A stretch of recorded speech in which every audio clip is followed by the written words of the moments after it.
One, ayan, gagawa tayo ng sauce ng bibimbap. So, maglagay ako ng half spoon na sugar,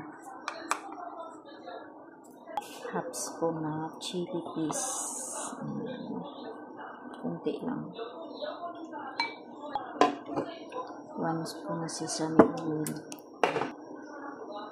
3 spoon na sauce ng kimchi. Then, haluin natin. Ating kailangan ng 10-minute noodles. Ayan, napakulong ako ng tubig. Lagay natin. Pagdagan natin siya ng malamig na tubig.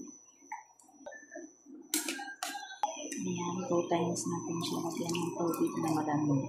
And then, kumulo na, i-ano na natin siya, i-drain na natin. Ayan, salain natin siya.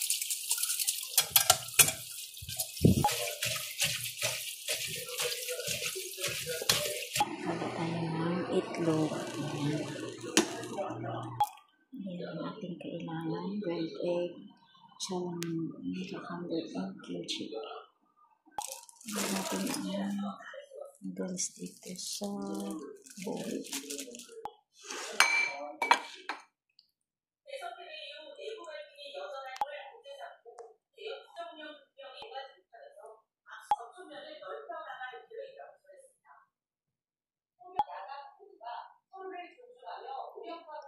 Ayan na ang ating bibimbap.